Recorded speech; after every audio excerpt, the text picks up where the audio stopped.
더정치 인터뷰 더불어민주당 이재명 경기지사 후보 나오셨습니다. 이재명 후보님 안녕하세요. 네, 반갑습니다. 예, 많이 바쁘실 텐데 여기까지 와주셔서 고맙습니다. 뭐 정상회담도 있고 그래서 좀 조용히 있는 중입니다. 네, 그러시군요. 자, 뭐 소개가 필요 없는 분이긴 하지만 일단 이성준 기자가 이재명 후보 소개를 좀 해주시기 바랍니다. 네, 정말 말 그대로 소개가 필요 없는 분이지만 그래서 짧게 소개하겠습니다. 네, 민변 출신으로 성남에서 오랫동안 인권운동을 하시다가요. 2010년 지방선거에서 성남시장에 당선되셨습니다. 그리고 재선에 성공하셨고요. 또 지난 촛불전국에서 대선 후보에 도전을 하셨고 또 전국민적인 사랑을 받는 스타로 또 등극하시기도 하셨고요. 현재 지금 더불어민주당 경기도지사 후보로 선출돼서 이제 경기도지사에 도전을 하십니다. 네. 네, 6월 13일 지방선거까지 이제 얼마 남지 않았네요. 네, 벌써. 그렇습니다. 네. 자, 더불어민주당 경선이 끝났는데요. 60% 정도 득표하시고, 네. 아니, 전해철 의원도 문재인 대통령하고 가깝고, 네. 또 만만치 않은 그런 후보였는데요. 너무 많이 이기신 거 아닌가요?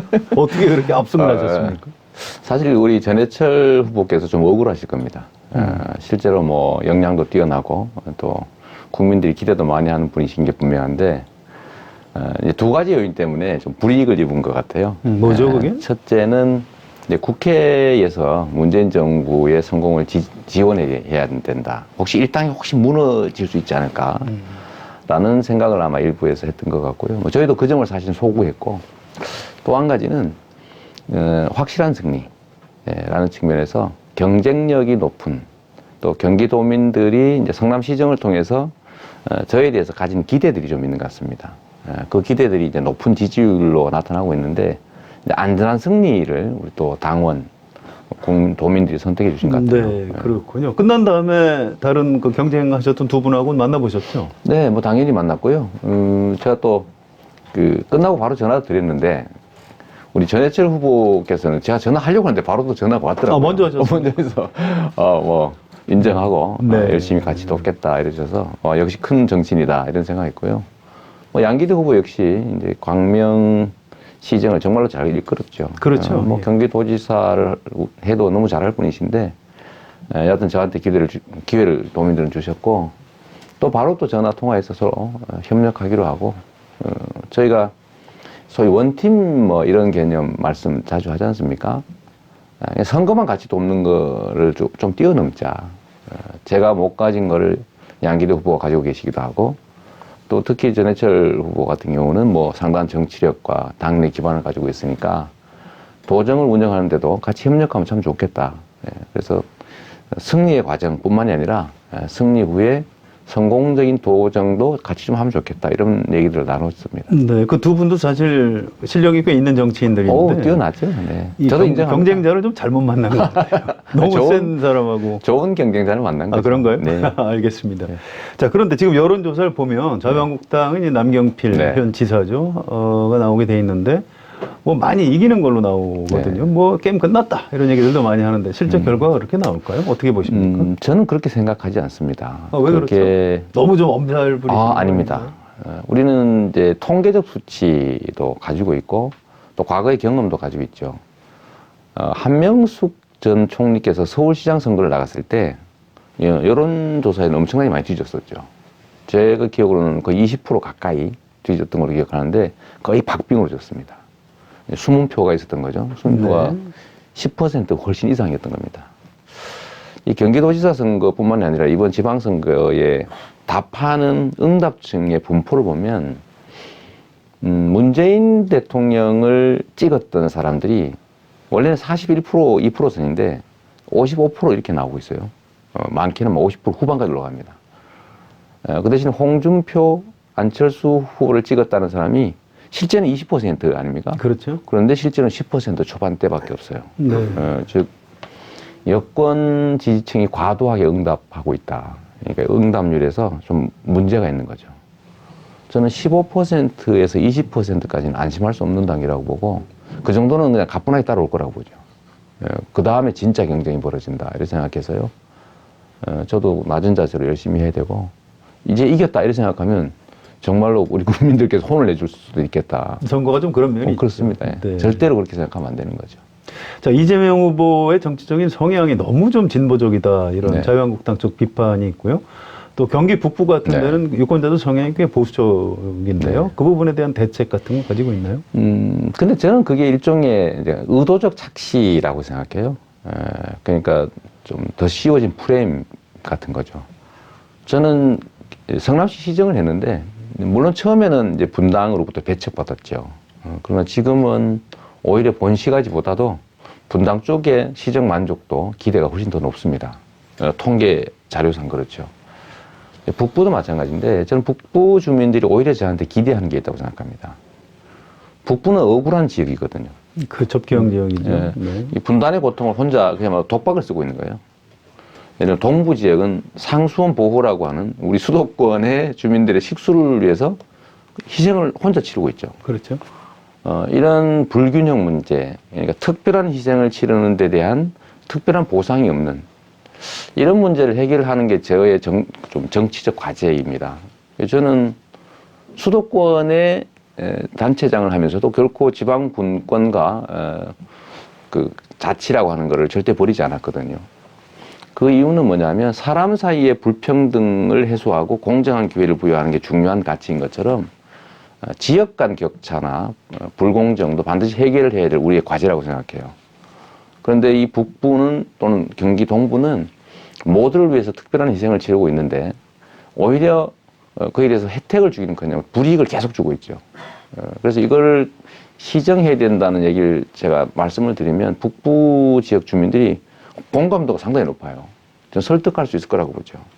오히려 저처럼 실질적 평등주의자, 공정사회를 기약하고자 하는 사람에게 저는 북부가 오히려 더 많은 기대를 할 거다 이렇게 생각합니다. 네, 질문을 약간 뒤집어 가지고요. 혹시 수원 같은데 소지역주의 같은 건 없나요? 저 사람 그 경기 동부 사람인데 남경필이 수원 사람인데 우리 남경필 찍어야 되지 않아? 뭐 이런 얘기들 혹시 하지 않나요? 그게 없을 수는 없지요. 그게 사실은 지역 간 갈등의 요인이기도 하지만 사실 경쟁으로 사실은 발전의 요소이기도 해요. 그런데 이게 예를 들면 갈등과 발전의 저해 요소로까지 발전하지 않는다면 그런 요소는 좋은 거죠. 지금은 제가 보기에는 지역 간 경쟁, 합리적 경쟁 요소 정도에서 별로 문제를 느끼지 않습니다. 알겠습니다. 자, 출마 선언에서 새로운 경기도를 만들겠다 네. 하셨는데 새로운 경기도. 그러면 지금 경기도는 별로 새롭지 않고 앞으로 새롭게 네. 만들겠다 이런 의미신 것 같고요. 네. 이제 저도 경기 도민이고 네, 그렇습니다. 유권자고 그런데요. 네. 그런데 그러면 이재명 후보님이 경기지사가 되면 경기도민한테 뭐가 좋은 겁니까? 뭐가 달라지는 거죠? 일단 우리 성 기자님부터 제가 설득을 해야 되겠군요. 저는 경기도의 가장 핵심적인 문제는 주체성 결여라고 생각해요. 지방자치라고 하는 게 독자적인 계획, 독자적인 정책 지평을 통해서 그 도시가 가지고 있는, 그 지역이 가지고 있는 모든 기회, 잠재력을 그 도시를 위해서 써야 됩니다. 그런데 불행하게도 대한민국의 지방자치는 그렇지 못했죠. 지금까지 경기도는 서울의 변방, 외곽, 심하게 얘기하면 식민지였어요. 경기도민들도 내가 경기도민이다라는 생각을 하지 않죠. 언제나 서울 특별 시민, 아닌 시민. 그렇습니다. 이런 생각하고 있죠. 이렇게 생각하죠. 그런데 제가 극단적인 예를 들면 모든 정책을 중앙정부와 서울 중심으로 만들다 보니까 주거단지는 북부에, 산업단지는 남쪽에 만듭니다. 근데 서울 입장에서 아무런 차이가 없어요. 그러나 경기도 입장에서는 극과 극입니다. 엄청난 비용과 희생을 치를 수밖에 없죠. 그래서 이거를 경기도 중심으로 바꿔야 돼요. 그래서 경기도가 가지고 있는 기회, 경기도가 가지고 있는 토지와 자원, 역량, 잠재력을 경기도 중심으로 써야 합니다. 이렇게 해서 경기도가 서울을 위해서 희생당하는, 서울을 둘러싸고 있는 껍데기가 아니고 서울과 경쟁하는, 오히려 서울을 넘어서는 대한민국의 대표 중심 경기도를 만들어야 됩니다. 저는 그런 측면에서 오히려 서울시장보다는 경기지사가 훨씬 더 할 일이 많다고 봤던 사람이고요. 거기에 더해서 전국의 어디보다도 경기도민의 삶이 낫다. 즉 삶의 질이 가장 높다. 기회도 많고 교육, 의료, 복지 모든 측면에서 삶의 질이 제일 높다고 하면 우리 경기도민들이 자부심을 갖지 않겠어요? 그렇죠.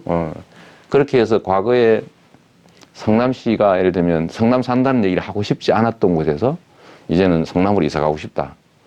성남에 사는 게 자랑스럽다라고 말을 하게 만들었던 것처럼 저는 경기 중심의 권력 행사, 경기 중심의 성장 발전 전략, 경기 중심의 기회 활용만 확실하게 해주면 전국 최고의 삶의 질을 자랑하는 서울의 변두리가 아닌 새로운 대한민국의 중심을 만들 수 있다고 생각하죠. 네, 그렇군요.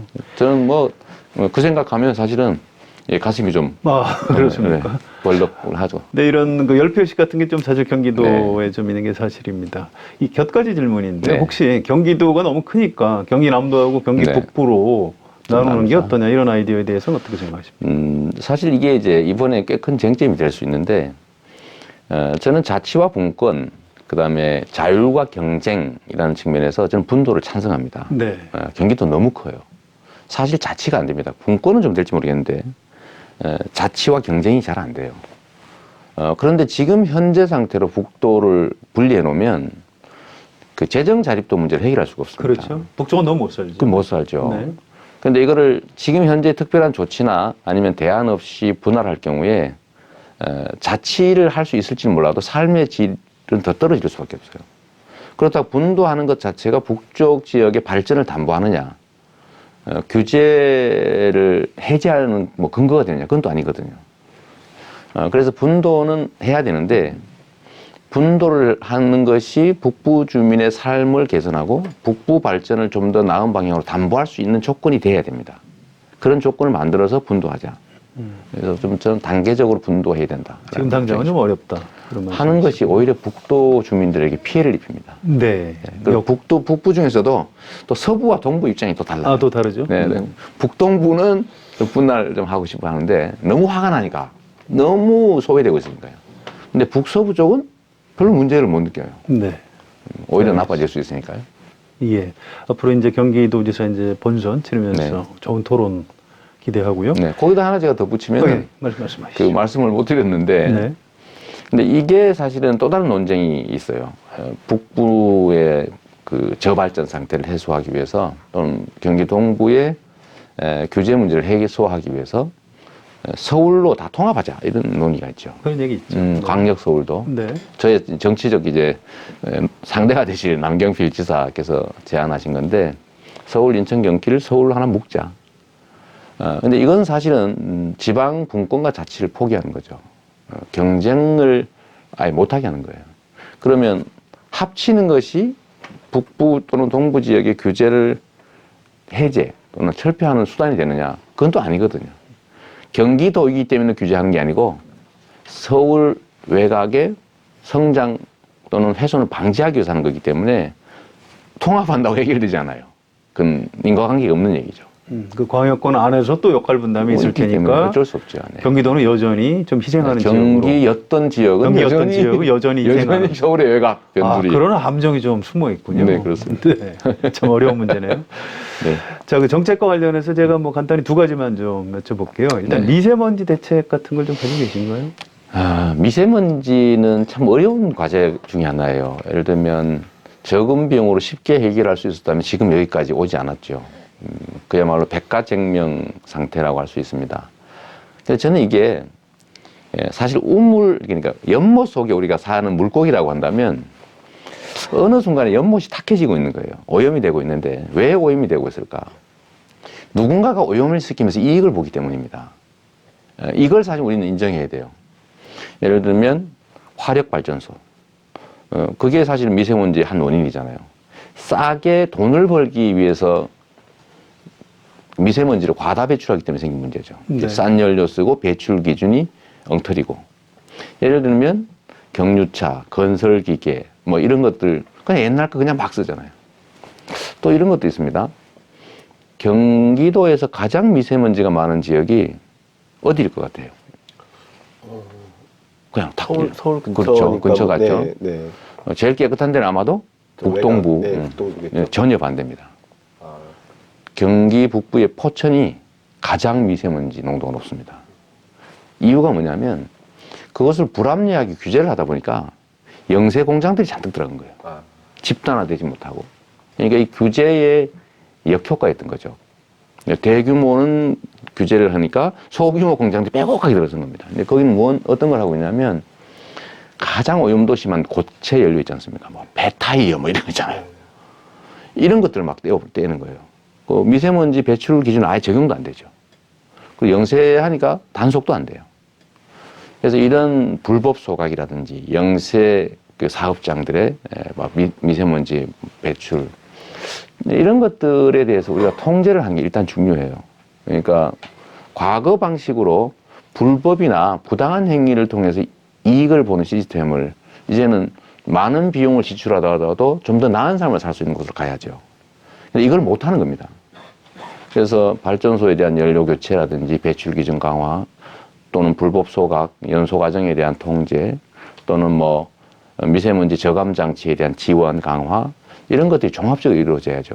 뭐 경유 차량 교체라든지 전기버스 도입이라든지 아니면 뭐 건설기계나 아니면 화물차 이런 것도 많거든요, 사실. 이런 것들을 다 좀 미세먼지가 덜 발생하는 걸 바꿔주는데 문제는 돈, 그 다음에 의지, 그 다음에 정책의 큰 전환이 필요합니다. 네. 그래서 원인을 좀 제거하고 그 다음에 이로 인해서 어떤 사람들이 많은 비용 부담을 안게 되겠죠, 그죠? 예를 들어 우리의 연못이 오염이 되는데 그 오염을 시키면서 돈을 버는 사람들은 화를 내겠죠. 그렇죠. 근데 화내지 않게 비용을 좀 보전도 해주고 지원도 해주고 다른 대안도 좀 제시해주고 그러려면 온갖 영역의 작은 문제들에 대해서 정말로 열정을 가지고 지속적으로 정성을 들여야 돼요. 한 방에 정책으로 뭘 해결한다 이 생각을 안 하는 게 사실 좋죠. 네, 그렇군요. 네. 뭐 이미 발생된 현상에 대해서는 뭐 어린이나 노약자에 대한 뭐 공기청정 시설이라든지 이런 지원은 사실은 사후적인 거고 원인 제거에 좀 집중해야 되고 우리가 약간의 손실과 희생을 고통을 감수해야 된다라는 점을 좀 말씀드리고 싶어요. 경기지사가 되면 여러 가지 일을 하시겠지만 좀 미세먼지 같은 경우에 상당히 좀 중점을 두고 그러려고 합니다. 하실 생각이시군요. 자, 경기도지사 후보들한테 항상 물어볼 수밖에 없는 게 교통 문제가 좀 그렇습니다. 있습니다. 미세먼지 교통 문제. 예, 네. 교통 얘기하면 또 한 시간 말씀하실 네. 수 있겠습니다만 핵심만 좀 말씀해 주시면 간단하게 제가 말씀드리면요. 교통 인프라를 구축하는 게 일단 중요한데 저는 거기에서 경기도 중심의 인프라 구축 운영이 중요하다고 생각해요. 지금까지는 역시 서울 중심의 교통정책이었던 겁니다. 방사형이에요. 다 서울 중심으로 이렇게 방사선형이죠. 경기도 내에 소통이 잘 안 됩니다. 그러니까 경기도에서 동쪽에서 남쪽으로 가려면 서울을 거쳐서 가야 돼요. 그렇죠. 모두에게 손해죠. 서울도 손해, 개인에게도 손해, 경기도에도 손해, 국가적으로는 자원 낭비. 그래서 이거를 경기도 중심의 교통 인프라로 좀 전환할 필요가 있습니다. 어차피 쓰는 돈이기 때문에. 그래서 경기 외곽, 서울 외곽 순환도로가 아니고 경인 순환도로 또는 경기 순환도로 형태로 바꾸고 철도도 좀 경기 순환철도 형태로 바꾸고 이런 좀 약간의 정책적 전환이 좀 필요하겠고요. 두 번째는 역시 이제 버스 정책인데 가장 심각한 문제죠. 네. 버스는 교통복지 차원에서 좀 접근할 필요가 있어요. 지원해 줘야 되고 부담을 줄여 줘야죠. 이 부분에서 저희가 이제 남경필 지사하고 많이 부딪힙니다. 네. 그게 뭐냐면 준공영지라는 이름으로 민영의 버스 회사들에게 재정 지원을 해줘야 해요. 근데 지원의 방식이 문제입니다. 회사에다 지원해가지고 회사가 자율적으로 노동자들에게 다시 2차적으로 지원하게 하면 지원이 확실히 된다는 보장이 없죠. 그래서 저는 노동자에게 직접 처우 개선비로 직접 지급해주자. 노동시간을 단축하는 대신에. 또 버스 이용자들로 하여금 버스 회사에 재정 지원을 하는 만큼 경영에 참여시키자. 얼마나 투명하고 공정하게 운영하는지. 네. 예를 들면 버스 노동자들 또는 버스 이용자들이 경영에 참여하게. 왜냐 지원을 해주니까. 이런 방식으로 좀 경영 통제도 해가면서 재정 지원을 하고 그걸 통해서 우리 도민들 버스 이용자들이 실제 혜택을 좀 볼 수 있게 하는 이런 준공영제를 제대로 할 필요가 있다 이렇게 생각하죠. 네, 알겠습니다. 자, 약간 정치적인 질문으로 이정정 기자 이어주실까요? 그거 하니까 약간 떨리는데요. 정치적인 얘기했다 제가 하도 많이 당해서 네. 말 조심해야 되는 영역. 네. 뭐 지방선거 관련된 네. 뭐 질문입니다. 일단 상대 후보 유력한 후보는 자유한국당 남경필 네. 후보인데요. 좀 어떻게 평가하시는지 또 잘한 거와 잘못한 거 하나씩 좀 네. 꼽아주시면 어떨까요? 저는 뭐 남경필 지사께서요, 이제 무난하게 잘 하셨다고 생각해요. 이게 어떤 권한을 가진 정치인들이 나쁜 짓만 안 하는 것만 해도 엄청 잘하는 거거든요. 그런가요? 저는 그렇게 생각합니다. 저 세 가지 덕목이 있다고 생각하는데, 권력을 남용하지 않는 것, 즉 사적으로 부정부패하지 않는 게 이게 제일 중요하고요. 두 번째로 공정하게 행사하는 거죠. 공정하게. 이거 두 가지만 해도 정말 잘하는 거예요. 세 번째, 열정과 능력이 있다면 정말로 큰 변화를 만들어낼 수 있죠. 반대로 나라를 망칠 수도 있죠. 예. 그런데 그런 측면에서 보면 우리 남경필 지사께서는 무난하게 그야말로 누구 말도 대과 없이 잘 하신 것 같아요. 꼭 집어 얘기를 좀 한다면 아쉬운 점 같은 거라면 그런 거죠. 저는 개인적으로 그분한테 예를 들면 직접 소송도 한번 당해봤어요. 네. 분권과 자치라는 측면에서 좀 너무 중앙집권적 사고를 하셨던 것 같아요. 만약에 그때 3대 무상복지가 불법이었다면 그 다음에도 제소를 했어야 되거든요. 그 다음에도 소송해서 막았어야죠. 근데 딱 한 번 소송하시고 말았어요. 근데 그 소송이 여전히 대법원이 계류 중인데 그런 점들이 좀 아쉽고, 또 행정을 하는 데 있어서 아까 말씀드렸던 것처럼 좀 지나치게 가진 자 중심, 소수의 기득권자 중심의 정책을 하시는 것 같아요. 저는 다수의 약자들 중심의 정책을 해야 된다고 보거든요. 정치의 가장 본질은 억강부약에 있다고 봐요. 원래 강자들은 정치가 필요 없습니다. 놔두면 훨씬 더 많이 남의 것을 뺏을 수 있죠. 불공정한 경쟁을 통해서 더 많이 가질 수 있어요. 근데 우리가 정치를 하는 이유는 그 강자들의 횡포를 억제하고 다수의 약자들을 부양해서 같이 살게 하는 거잖아요. 그래서 저는 억강부약이 가장 중요한 정치의 가치라고 보는데, 그런 면에서 보면 예를 들면 버스의 지원도 노동자나 이용자가 아니라 회사 경영진에게 지원하고, 누군가 10,000명의 청년을 뽑아가지고 그들에게 1억을 만들어주면서 나머지 약 300만 명에 해당되는 나머지 청년들로 하여금 박탈감을 느끼게 한다든지, 이런 것들이 좀 사실 아쉽죠. 네. 그 다음에 남경필 지사가 또 한 것 중에 연정이 있었잖아요. 연정은 좀 어떻게 보세요? 여소야대 국면에서 사실은 가장 훌륭한 형태의 정치라고 보죠. 잘 하셨고요. 의도도 좋았고 대체적으로 성과를 낸 것 같습니다. 그래서 역시 거기에서 제가 한 가지 문제를 좀 삼으면, 원래 연정을 말씀하신 것처럼 또 실제 합의된 대로 다 이행했더라면 정말로 칭찬받았을 거예요. 근데 이행을 안 하신 게 있어요. 말로는 하고 실제로는 안 한 게 있죠. 그게 바로 그 성남시의 복지 정책에 대해서 정부의 부탁이 있었겠지만, 압력이 있었겠지만 금지 소송을 할 거냐 말 거냐 논쟁이었습니다.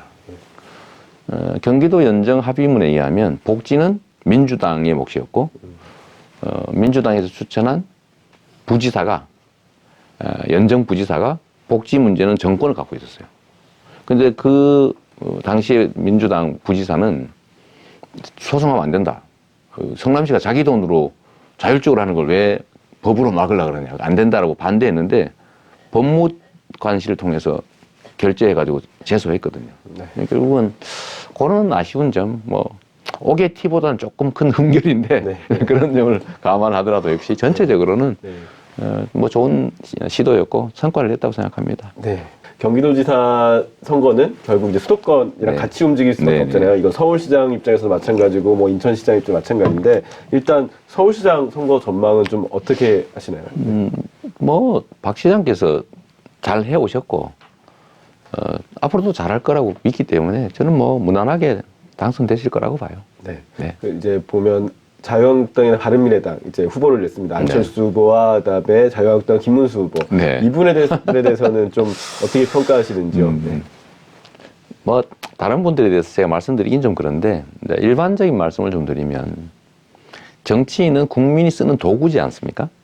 전 정치는 정치인이 하는 게 아니고 국민이 한다고 믿는 사람이거든요. 국민들에게 나는 홈이요, 나는 쟁기입니다, 나는 괭이입니다, 이렇게 해놓고 선택하게 해야 되는데, 이 주인이 농부가 말이에요. 괭이에 관심 있는 것 같아? 그럼 얼른 바꿔가지고 괭이 한번 흉내를 내다가 호미 쪽에 더 관심 있는 것 같아. 호미 뭐 막 바꾸고 이러면 저게 홈인지 괭인지 헷갈려서 쓰겠습니까? 그래서 일관성이 중요하죠. 신념과 철학에 기초하고 자기 위치를 정확하게 지켜서 국민들이 선택할 수 있게 해줘야 되는데 안타깝게도 우리 김문수 지사께서는 저는 개인적인 인연도 좀 있어요. 네. 되게 좋아했던 분입니다. 제가 노동운동하고 이러실 네. 때 그 동생분을 제가 변론을 해가지고 네. 노동쟁의 사건으로 구속돼서 변론한 일이 있죠. 그때 같이 노동운동 하시는 김문수 지사님 그때 만났어요. 네. 가족이니까 제가 만났는데 그때 제가 대단히 존경하던 분이었는데 어느 날 갑자기 막 극보수로 가신 거예요. 그래서 이 이념적 지형을 바꾸는 데다가 어느 날 보니까 경기도 계시다가 대구 가셨다가 갑자기 대구 찍고 서울로 오셔가지고 이게 도대체 정치를 왜 하시나라는 생각이 하나 들었습니다. 뭐 그렇게 어쨌든 좀 일관성이라는 측면이 좀 아쉽다 그 말씀드리고 네. 싶어요. 그다음에 이사 자주 하면 원래 살림이 많이 망가진다고. 네. 안철수 후보 같은 경우는 뭐 지금 서울시장 선거에서 막 드루킹을 전면화시키면서 약간 대선 후보 네. 같은 행보다 이런 평가까지 나오는데요. 그건 좀 어떻게 보세요? 안 후보께서도 뭐 개인적인 역량이나 뛰어나신 분이지 않습니까? 민주당에서도 상당히 역할을 많이 했고 또 전 선거에서도 민주당 승리에 기여도 했던 분이신데 역시 같은 말씀을 좀 드리면 좀 견뎌내셨으면 참 좋았지 않았을까. 네, 민주당에서. 뭐 네. 좀 이렇게 가끔 버림받기도 하잖아요. 뭐 도구라고 하는 것이 선택하다 보면은 뭐 잠깐 버려놓기도 하는 건데 그 학대도 좀 당하고. 근데 그런 걸 잘 견뎌냈었으면 참 좋았지 않았을까 그런 아쉬움이 있습니다. 네. 예, 아쉬움 정도로 그냥 네. 남기시는 게 좋을 것 제가 같아요. 뭐 남의 정치에 예, 대해서 그렇습니다. 뭐라고 하라고 많이 말하는 게. 자, 최근에 네. 정치에서 가장 큰 이슈 중에 하나가 이제 정치 사회적인 네. 이슈죠. 드루킹 사건. 전 드루킹 사건으로만 말씀을 네, 드리겠습니다. 자유한국당에서는 뭐 사건 자체를 다른 네. 이름으로 부르고 있긴 한데요. 아무튼 좀 그쪽 분야는 그 후보님이 좀 잘 아시는 분야인데, 자, 드루킹 사건의 실체가 뭐라고 생각하십니까? 저는 보부상 스타일의 이 정치 자영업자가 분탕질을 했는데 어허. 거기에 저는 김경수 의원이나 여권이 좀 당하고 있다 이렇게 생각합니다. 거꾸로 네. 그쪽에 말려들었다 뭐 이런 말씀이신가요? 말려든 것도 아니고 흑탕물이 튄 정도인 것 흑탕물이 같아요. 튀었다. 네, 분탕질에 네. 옆에 있다가 흑탕물이 튄 것 같습니다. 네. 특검은 할 필요 없겠죠, 그럼. 특검 원래 뭐 그러지 않습니까? 검찰이나 경찰이라고 하는 보통의 일상적 수사 시스템이 있는데 그걸로 안 그게 되면 안 되면 하는 거지. 네. 안 될 가능성이 좀 보이니까 하자 이러면 모든 정치적 사건을 다 특검해야 됩니다. 그럼 검찰이나 수사 시스템 자체를 부정하는 거죠. 네. 제가 보기에는 뭐 경찰이 나름 열심히 하는 것 같던데요. 특검 자체가 사실은 좀 어떤 정치적인 결단 측면이 그렇습니다. 좀 있는데요. 네. 지금 김경수 의원이 경남지사 출마하는 거에 대해서 이제 뭐 격려도 하셨고요. 그런데 어쨌든 야당에서 계속 이제 경남지사 선거에서 드루킹 얘기를 할 것이고요. 네. 그렇다면 부산, 울산, 경남 이쪽에 전반적으로 지금 문재인 정부하고 여당의 악재가 될 가능성이 있지 않을까요? 이미 이제 일부는 악재가 되고 있는 것 같긴 합니다. 의심을 하게 하는 단계까지는 야당이 성공했지 않습니까? 그런데 결국 저는 국민의 집단 지성을 믿습니다. 예를 들면 촛불을 들고 국가 권력을 교체한 정말 뛰어난 국민이거든요. 네. 저는 정치인들이 최대치가 국민의 집단 지성을 못 따라간다고 생각합니다. 국민은 주권자 그 자체죠. 근데 정치인은 거기서 떨어져 있는 대리인들인데 자기 이해관계가 있어요. 제대로 못 읽습니다. 드루킹 사건의 핵심은 제가 전에도 그렇게 썼던 것처럼 정치 자영업자가 하는 분탕질에 흙탕물이 튄 정도인데 이 흙탕물을 가지고 너 공범이지, 너 시켰지, 시켰는 것 같은데 이런 의심을 자꾸 만들어내는 거잖아요. 네. 그런데 이번 지방선거의 본질이 저는 야당은 집권당의 그 실정을 심판한다 이렇게 하고 싶겠지만 제가 보기에는 우리 국민들이 촛불혁명을 계속해가는 과정의 일부라고 봅니다. 아하, 네. 예. 오히려 과거의 소위 적폐 세력들의 그 적폐를 2차로 심판하고 있는 중인 것 같아요. 그런데 그 적폐 세력이 자신들을 반성하지 않고 오히려 뭐 우리가 뭘 잘못했는데 이런 태도를 보이면서 나름 촛불혁명을 했던 우리 국민들의 뜻을 제대로 좀 반영하려고 노력하고 있는 이거를 폄훼하려고 하잖아요. 그렇다고 팩트가 확실한 것도 아닌데 제가 보면 오히려 점점 그들도 다시 좀 뭔가 복귀할 기회를 오히려 잃고 있는 것 같아요. 저는 국민을 믿는다는 말씀 자주 드리는데 결국 물 위에 잠시의 파문이나 소용돌이가 생겨도 물길은 원래대로 갑니다. 그 물길을 바꾸려는 노력을 해야지 네. 그 위에 파문을 일으키고 약간의 소용돌이를 이용해서 흐름을 바꿔보려고 하면 결국 배가 뒤집어질 거다. 오히려 그 측이 더 피해 입을 거다 이런 생각합니다. 드루킹 사건이 이번 지방선거에 그리 큰 영향을 미치지 않을 걸로 네. 보시네요. 저는 기본적으로 전국적으로는 큰 영향이 없을 테고요. 경남 지역에는 뭐 수사 결과에 따라 약간의 영향이 있을 수 있겠지만 생각만큼 크진 않을 거다 네. 이렇게 생각합니다. 알겠습니다.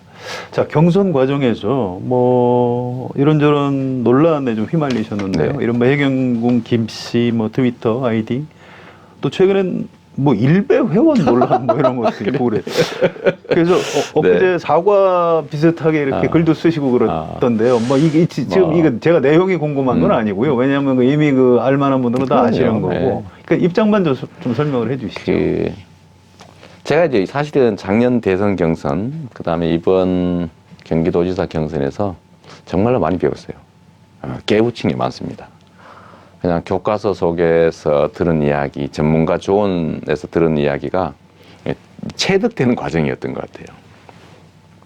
있는 사실에 기초해서 정치적 의견을 내는 것은 국민의 권리인 것이고, 거기에 우리는 성실하게 답하면 되는 거죠.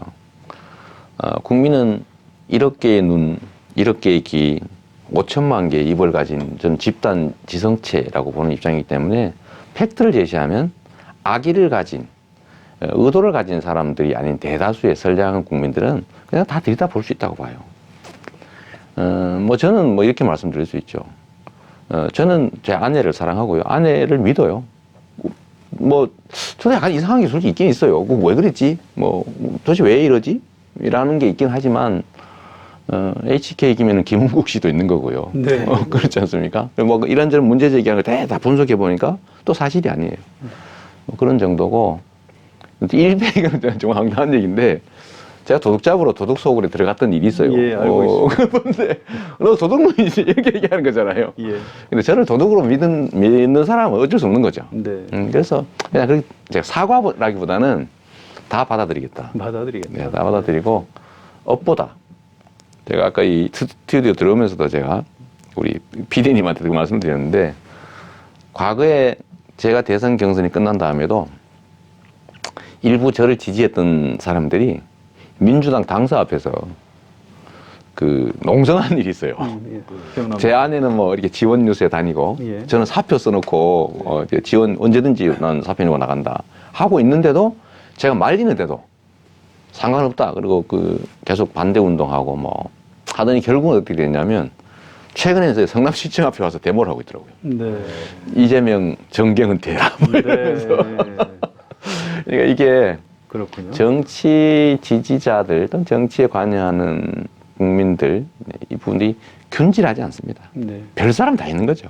근데 그걸 현실로 그냥 인정하기로 했어요. 그냥 그것도 정치의 일부고 또 우리 삶의 일부다. 옛날에는 제가 그걸 용서를 못 했거든요. 일일이 쫓아다니면서 하나씩 다 이렇게 했는데 그게 이제는 그게 능사가 아니라는 생각이 들었습니다. 남경필 지사하고 어차피 본선에서 네. 경쟁을 하시면 이 문제 제기를 남경필 후보가 할 것 같거든요. 네. 그러니까 그 혹시 그 아이디 부지불식간에 모르고 빌려준 거 아니냐? 뭐 이런 그런 거요? 그런 건 아닙니다. 아니라고 그런 건 했고요. 아니고요. 저희가 뭐 SP지에 따라서 해명서는 냈으니까 알겠습니다. 그거야 뭐 읽어보는 국민이 판단하면 되죠. 본선에서 그게 뭐 쟁점이 되거나 그러지는 않을 걸로 보시면. 뭐 되더라도 제가 얘기 안 하면 되죠. 뭐. 네, 네. 그거보다는 저는 경기도의 미래에 관한 이야기, 그렇죠. 예. 우리 도민들의 삶에 관한 이야기 그런 거 하기도 바쁜데 이미 있고 다 저희가 할 수 있는 해명은 다 했고 판단만 남은 얘기를 자꾸 한다고 해서 무슨 도움이 되겠어요? 그래서 여야가 조금 바뀐 것 같더라고요. 사실은 남경필 후보가 현재 경기지사니까 그렇습니다. 정책 얘기를 하자 해야 되는데 맞습니다. 이재명 후보는 그 얘기를 하시는데 이제 오히려 남경필 후보는 해경공 김씨가 뭐냐 이제 이렇게 질문을 하는 게 언론에 나오고 하니까. 저는 뭐 거기 본인은 그 얘기를 하고 싶어 하는 것 같아요. 네, 그렇군요. 알겠습니다. 그래서 굳이 뭐 근데 제가 사실 가족을 끌어넣는 얘기잖아요. 그거 제가 했다 그러면 내가 막 어떻게 하겠는데 예, 예. 아니라는데 알겠습니다. 그래서 그냥 남 지사님도 본인의 정치적 입장이 있으니까 또 그런 문제 제기하는 것도 이해하고요. 저는 또 제 입장에서 그것보단 딴 얘기하면 되죠. 뭐 굉장히 너그러우시네요. 아니 그래야 되겠더라고요. 알겠습니다. 자, 지금 우리 인터뷰하는 시기가 네. 남북 정상회담 네, 바로 네. 전날입니다. 그래서 경기지사 후보하고 직접 관련이 있는 건 아니지만 또 정치인이시기 때문에 네. 제가 질문하면 답변을 주셔야 네, 됩니다. 그렇겠습니다. 자, 핵심만. 네. 자, 남북 정상회담에 이어서 북미 정상회담으로 이제 연결이 되고요. 네. 자, 우리 한반도 북한 북핵 네. 문제 해결 이 전망 좀 낙관적으로 하십니까? 신중하게 하십니까? 비중으로 따진다면 한 51대 49 정도. 이게 사실은 정상적인 사회에 합리적이고 그야말로 인도적 사고를 가진 사람들이 하는 일이라면 저는 99.9%라고 봅니다. 예를 들면 북핵 문제도 해결되고 네. 남북 간 관계 개선도 되고 평화 체제가 구축되고 정말로 제가 꿈꾸는 동북아 경제 공동체를 통한 동북아 평화 공동체까지 그렇게 갈 수 있다면 북한과 남한을 포함한 이 한반도가 이 동북아 경제 공동체의 딱 중심이 되잖아요. 네. 얼마나 큰 기회가 생기겠습니까? 얼마나 안정적이고 얼마나 번영할 수 있겠어요. 근데 문제는 그게 우리의 뜻대로 안 된다는 거죠. 남북이 대결하고 군사적 긴장이 높아지고 충돌하고 하는 상황에서 이익을 보는 집단들이 있어요. 이익을 보는 사람들. 그들 입장에서는 평화체제 구축이라고 하는 게 손실이니까 하고 싶지 않을 수 있습니다. 아주 잔혹하게 얘기하면 돈을 벌기 위해서 수만 명이 죽도록 전쟁을 일으키기도 하는 게 인간사 아닙니까? 특히 국제관계라고 하는 것은 뭐 법도 양심도 규칙도 없는 거죠. 오로지 자신들의 이익만 있는데 그런 측면에서 걱정이 많은 겁니다. 과연 남북관계라고 하는 게 합리적으로 좀 그야말로 조절되어 왔느냐. 사실 아니죠. 예를 들면 지난 시기에 이명박 박근혜 정권은 사실 갈등을 부추겼거든요. 제가 보기에는. 충돌을 유도했다고요. 오히려 그게 그들의 정치적 입지 강화에 도움이 되니까. 그러나 우리 국민들은 고통받고 한반도는 불안해지고 그 속에서 누군가는 또 무기를 팔거나 이렇게 이익을 받지 않습니까? 그런 측면에서 좀 걱정이 많아요. 그러니까 다행인 거는 미국의 지금 트럼프 지도부가 매우 좀 국내 기반이 취약하지 않습니까? 네. 취약하니까 다음 중간 평가 때문에라도 성과를 내야 되는 상황이고 이게 오히려 우리한테는 기회 요인이 될 수도 있겠다. 진짜 이 동북아 평화체제 문제를 해결하고 미국에 도달할 수 있는 그야말로 ICBM 문제를 완벽하게 해결하고 핵 문제를 근원적으로 해결했다고 하면 미국 역대 대통령 중에 최고의 업적 아니겠어요? 우리나라 국민들이 트럼프 노벨 평화상 그럼 주라고 해야죠, 당연히. 운동해야 될 것 같아요. 네네. 이제 그런 상황을 잘 활용해야 되고 문재인 대통령께서 정말 잘하는 것 같아요. 이 애초에 기대했던 것에 훨씬 더 크게 네. 아주 빠르게 그것도 성과를 내고 있어서 그 측면에서 정말 기대가 큽니다. 알겠습니다. 감사합니다. 자, 이성준 기자 좀 마무리 쪽으로 가주실까요? 마무리 질문 몇 가지만 드릴게요. 사실 역대 경기지사들은 다 대선 후보 반열에 네, 올랐었어요. 그리고 실제로 대선도 도전도 선언하셨었고요. 근데 이제 4년 경기지사 된다면 임기 마치기 전에 대선이 돌아옵니다. 어떻게 하실지. 네. 제가 그 질문을 사실 대단히 많이 받는데요. 경기지사가 아닌 성남시장도 사실 대선 경선을 나갔지 않습니까? 제가 이 말씀을 드린 이유는 그건 정치인이 결정하는 게 아니라 역시 국민이 정하는 것이다. 그것도 미리 2단계의 국민이 아니라 그 판단할 당시에 국민이 정하는 거죠. 저는 경기도정에 매진하려고 해요. 그리고 거기서 성과를 만들어내야죠. 그러면 국민들이 계속 하든지 아니면 그것조차도 하지 말든지 아니면 다른 역할을 하든지를 그때 가서 국민이 정할 겁니다. 지금 올해 농사 지으려고 머슴들한테 역할 부여하고 있는데 머슴끼리 모여가지고 내년에 내가 뭐 해야지 이러면 제가 보기엔 주인이 내년에 안 써줍니다. 예, 그거는 지금 국민에게 위임받은 대리인끼리 다음에 우리가 뭘 할래를 스스로 정하고 논의하는 것은요, 저는 주권모독이라고 봐요. 예, 오바다. 저는 대통령 하려고 성남시장 한 일이 전혀 없는데 갑자기 불려나갔지 않습니까? 저는 그런 국민들의 판단을 믿어요. 대통령 아니더라도 경기도지사만 잘 하더라도 얼마나 큰 일을 할 수 있겠습니까? 그렇죠. 자, 성남시장을 하면서도 나름 성과를 내서 국민이 이렇게 인정해 주시는데 그거에 수십 배에 해당되는 경기도정을 맡아서 잘하기만 하면 저는 어쩌면 박근혜, 이명박보다 더 평가 잘 받을지도 몰라요. 경기도지사만으로도. 네. 잘한다면, 그죠? 그냥 거기에 만족하려고 해요. 역할은 제가 정하는 것이 아니라 그때 국민이 정하는 거예요. 네. 지금 그 생각하는 게 자체가 저는 웃기다고 봅니다. 국민들의 판단을 말씀하셨는데 민주당의 네. 다음 이제 대선 주자들에 대해서도 국민들이 판단하실 거잖아요. 네. 뭐, 안희정 지사 같은 경우에는 뭐 미투 네. 사건으로 좀 이렇게 뒤로 네. 물러나셨고요. 실제로 이제 시장님 후보님 보시기에는 다음 민주당의 이끌 주자는 누구와 또 될 수 있을지. 네. 머슴의 눈으로 머슴을 보면 안 보여요. 주인이 보는 거라니까요. 예. 그런데 제가 2015년 4월인가에 이제 갤럽 조사에 1% 네. 되면서 갑자기 1년 6개월 만에 그렇습니다. 전혀 다른 존재가 됐지 않습니까? 그건 국민들이 하는 거거든요. 그리고 이제는 국민들이 그 지위, 소위 명성, 지명도 이런 걸로 판단하지 않아요. 제가 볼 때는 크기보다는 내실을 중심으로 선택하는 그런 실사구시 시대가 왔고요. 그래서 국민들은 덩치나 외관보다는 실적, 능력 이런 걸 중시하는 것 같아요. 그리고 아주 빠른 시간에 그 판단을 해내는 것 같습니다. 그래서 저는 지금 뭐 전혀 눈에 띄지 않는 전혀 새로운 사람이 국민들의 선택을 받을 가능성이 점점 높아진다. 우리가 왜 해외 사례에서 보면 전혀 모르던 사람이 갑자기 네. 국가 지도자로 성장하잖아요. 네. 우리로서는 정말 이해할 수 없는 일인데 이제는 그 이해할 수 없는 일들이 우리의 정치 일상이 될 가능성이 높다. 그래서 저는 예측할 수 없다 이렇게 생각합니다. 네. 그리고 마지막 질문으로 이제 외부 평가입니다. 어쨌든 압축적으로 정치적 인지도도 한껏 올리셨고 어쨌든 여러 가지 성과를 내셨는데요. 그 어떤 성과를 낸 이유를 스스로 자평하신다면 그냥 원칙대로 한 것이 중요했다고 생각해요. 그것 때문에 저는 사실은 상처도 많이 입고 고통도 겪었습니다.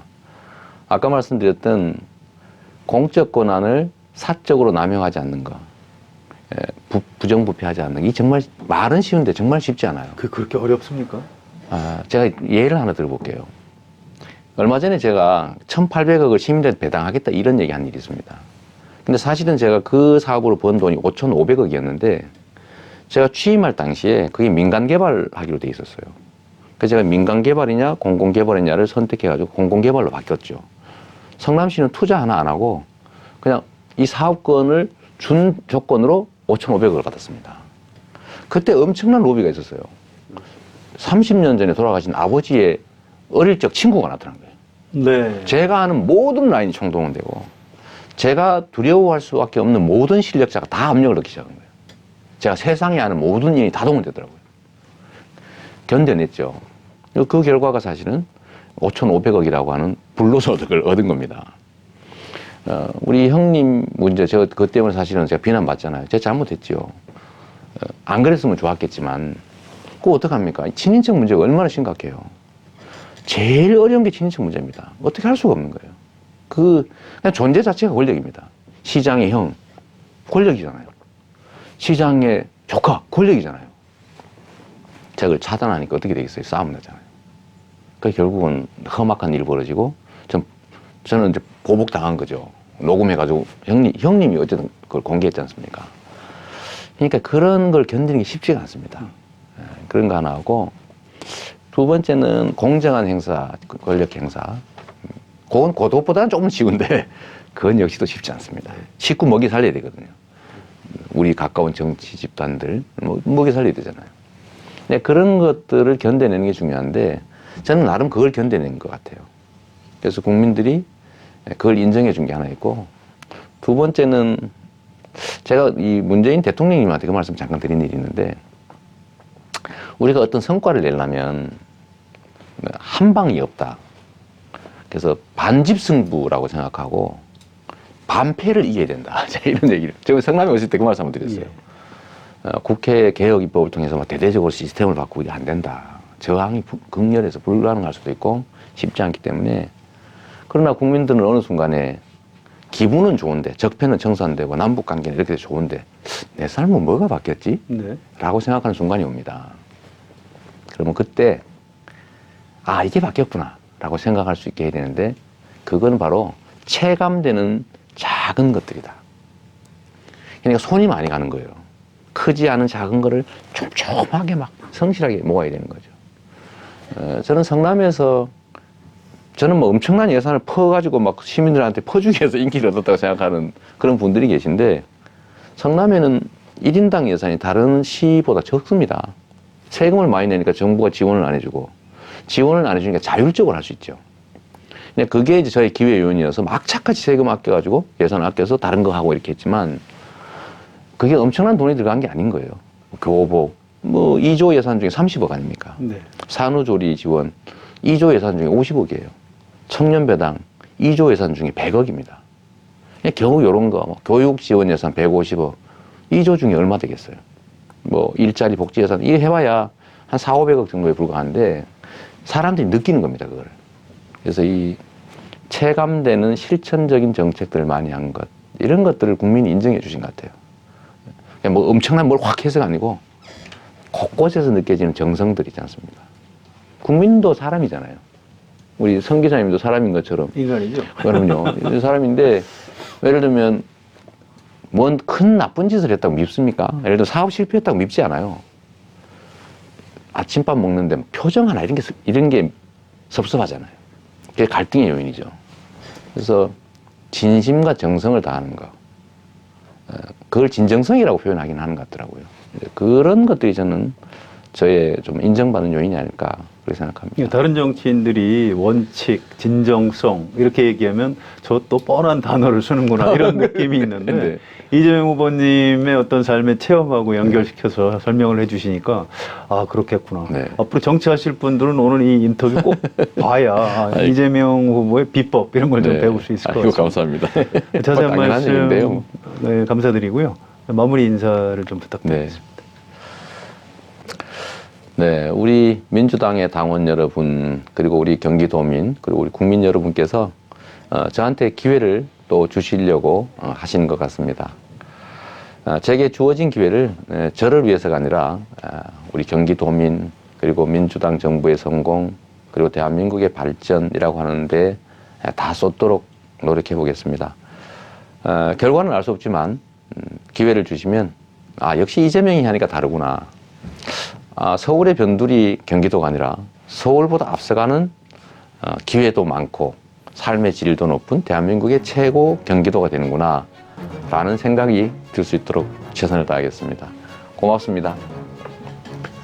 더정치 인터뷰 오늘은 더불어민주당 이재명 경기지사 후보와 함께했습니다. 여러분 고맙습니다. 수고하셨습니다. 네, 고맙습니다.